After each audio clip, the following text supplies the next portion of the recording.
Welcome to the Deep Dive. Today, we're tackling a concept that, well, it sounds like something straight out of science fiction, but it's quickly becoming a foundational idea in modern physics. What if the universe isn't just matter and energy? What if it's a giant cosmic hard drive? We're going to try and decode the ultimate cosmic riddle. It does sound abstract, I know, but this premise is becoming absolutely central to cosmology.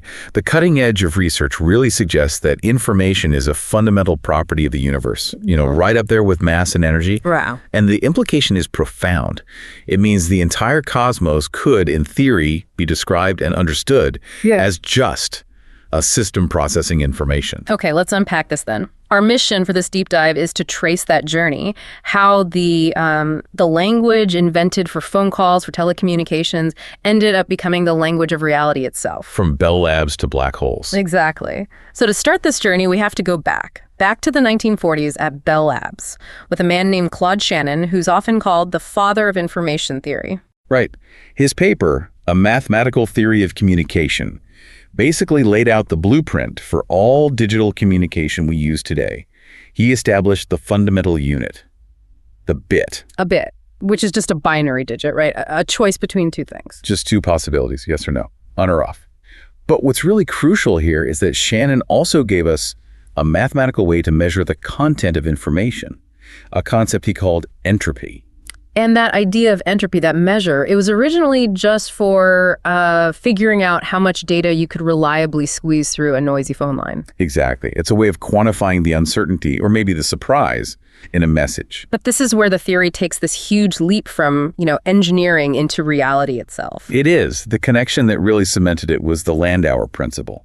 Landauer proved that information isn't abstract. If you delete, or just process, a single bit of data, it generates a minimum measurable amount of heat. That's fascinating. So there's a physical cost. A physical cost.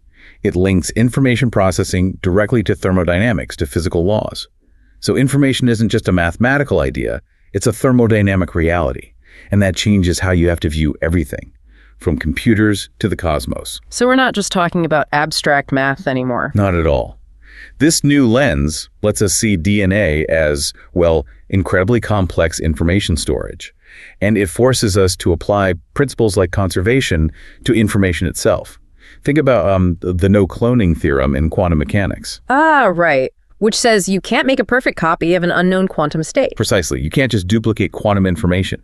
It reinforces this idea that information is this foundational, non-duplicable thing in the universe. Okay, so if we accept that information has to be conserved, even on a quantum level, it forces a huge question. What happens when information gets thrown into the universe's ultimate shredder, a black hole? And this is where we hit one of the biggest paradigm shifts in physics.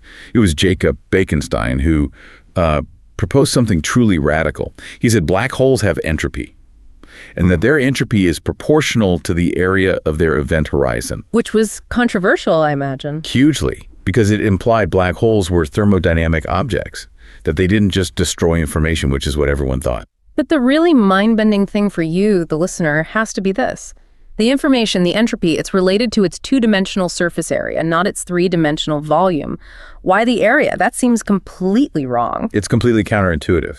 And that surface area relationship is what sparked the black hole information paradox. If a black hole evaporates through Hawking radiation, that radiation seems thermal, random. It carries no information about what fell in. So where does the information go? And the area relationship suggested the answer was somehow on the boundary, on the edge. Exactly. And that concept, that information is preserved on the boundary, led directly to the holographic principle.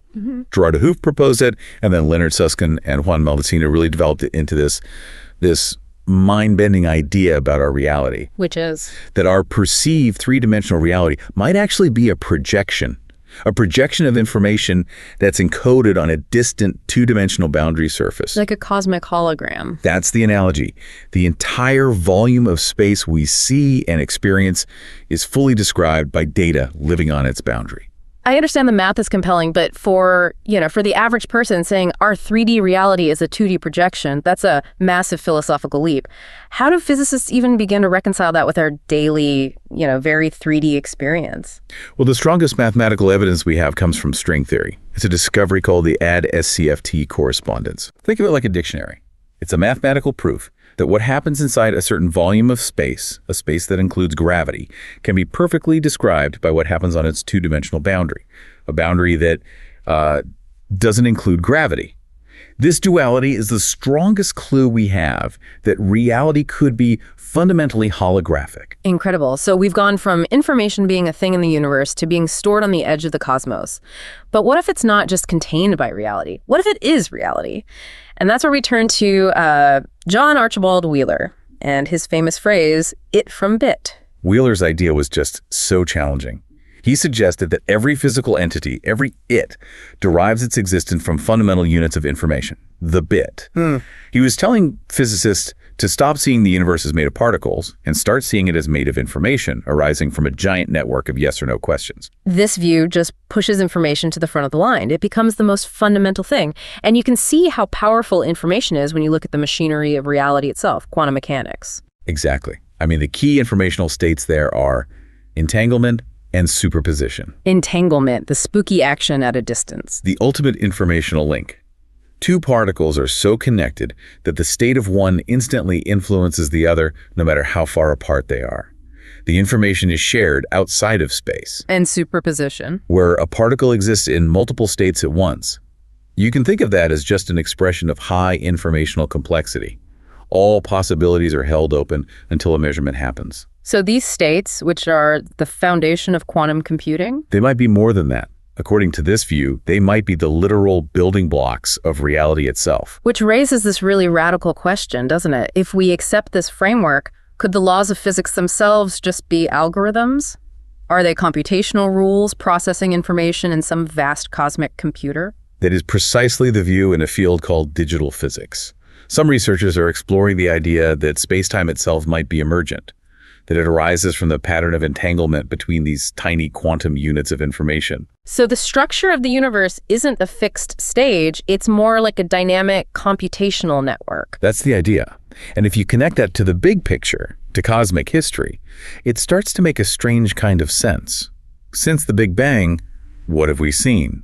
A relentless increase in complexity, from simple informational states to particles, galaxies, and eventually us, life. It does seem like the universe is optimizing for something, for more complexity, more information processing. It does. And that brings us back to that classic philosophical problem, right? The fine-tuning problem. The constants of nature, like gravity, seem perfectly calibrated to allow for complexity in life. So could it be that the universe is optimized not just for existence, but for information processing, for the discovery of complexity? That optimization question is key. And we're even seeing theories that try to define the highest level of complexity we know of consciousness purely in informational terms. Integrated information theory, IIT, for example.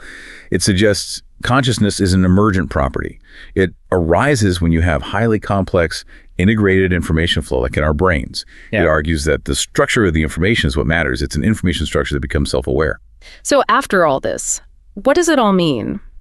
We've traced this incredible path from Claude Shannon's binary bits to the physics of black holes, the holographic principle, and this idea that the universe itself functions like a giant optimizing algorithm. And this whole perspective is driving a real scientific quest right now to find the fundamental bits of reality. Absolutely. There are experiments happening, quantum simulations, tests, trying to verify parts of the holographic principle. And this whole effort, it forces a profound philosophical shift. If the universe really is information, it blurs the line between the physical world and the informational world. The world we see is the output of a cosmic calculation. Which makes you think about your own place in all of this. If the physical laws are just computational rules, if existence is encoded, it implies a deeply participatory role for us, for observers, inside this informational structure. So here's a thought to mull over until our next deep dive. If the universe is a system of algorithms, what does that mean for our ability to ever fully decode it? If we're made of the very same information that defines the rules, can we ever truly step outside the code to understand it?